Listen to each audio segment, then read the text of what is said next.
What is up, guys? B here, writer, reader, and anime fan. How's everyone enjoying the new year so far?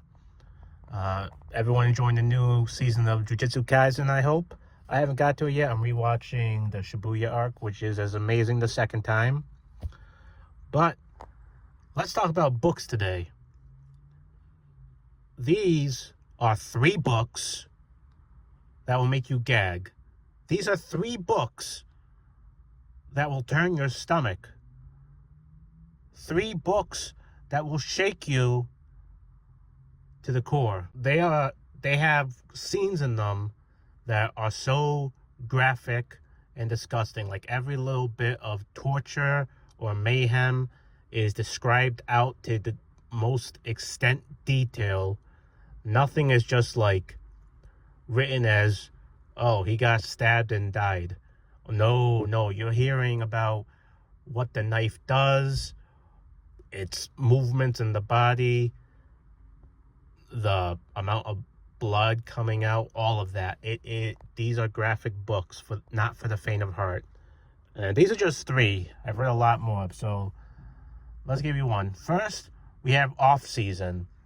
This is my favorite of the 3, and it is also a classic in the Splatterhunk extreme horror community.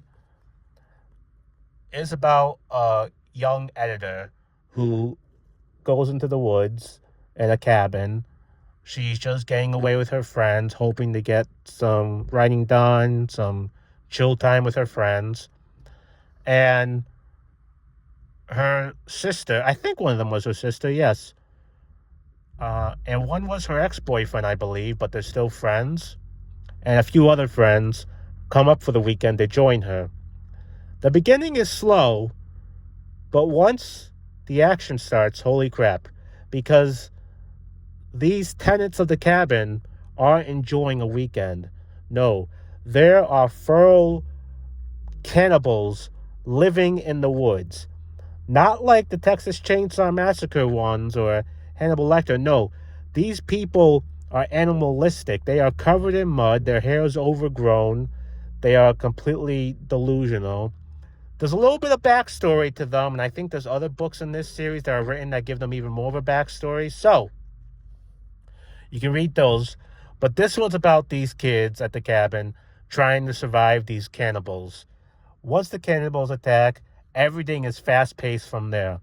You do get to look inside the city that's near the cabin, the little town, where there is a sheriff who gets on the case on bodies that have been showing up, which are, of course, as a result of the cannibals. And just the extreme survival methods that these kids have to go through. I mean, they face a lot of violence at first. The stuff that happens once the cannibals start attacking, you will not believe, trust me. I couldn't believe how those first few scenes played out once this action started. The gore was intense. There is essay in this book, just to give you a trigger warning. And it can be brutal. You see the characters suffer. You hear their innermost thoughts and emotions. You know that they're going through a lot of torture. So this is for the people who like survival horror, like Resident Evil, stuff like that. You know, they love cannibalism as entertainment anyways. This would be right up your alley. Next, we have The Troop by Nick Cutter. This one's not as graphic as Off Season, but it still goes there. I've had a couple of small arguments with others in the book horror community that this isn't extreme horror. I think it is extreme horror because the gore is detailed out to an extent. The themes are very dark.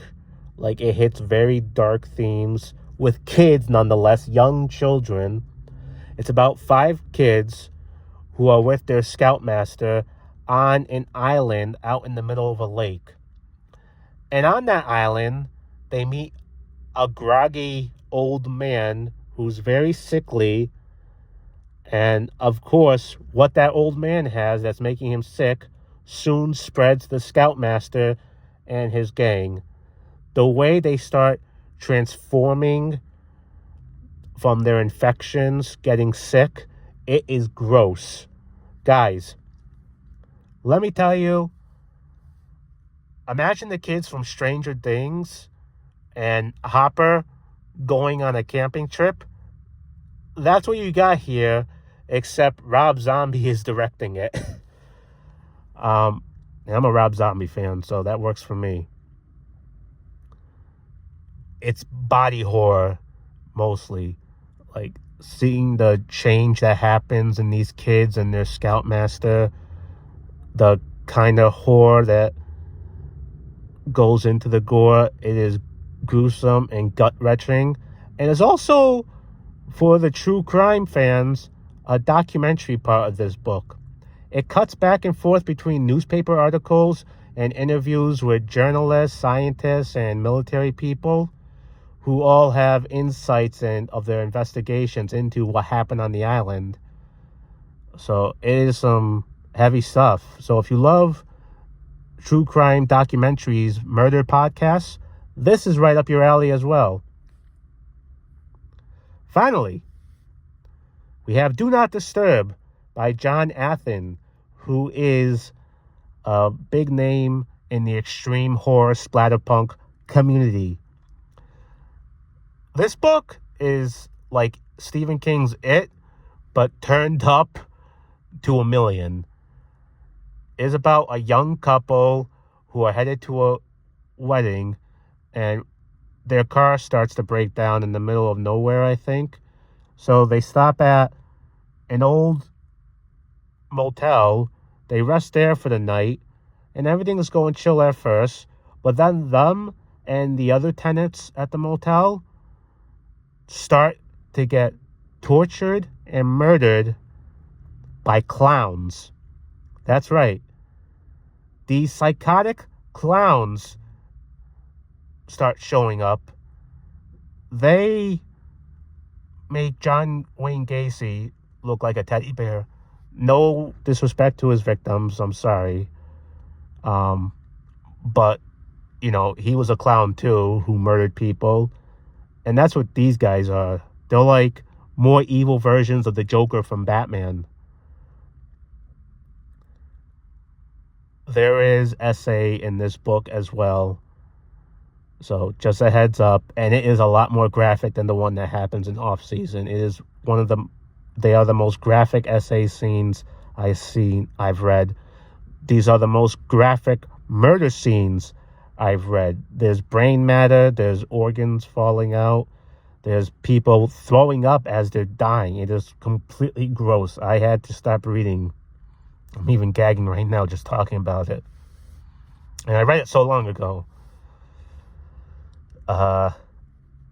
Yeah. It's just about these clowns attacking all the tenants in the motel, and the tenants are struggling to survive. It's havoc. Off Season, The Troop, Do Not Disturb. These books will all turn your stomach one way or another. They will make you go cold in the face. They will shock you. If you're looking for graphic, extreme stuff, die-hard horror, these books are for you. Enjoy them. Take this as a warning as well, just in case. And love you all.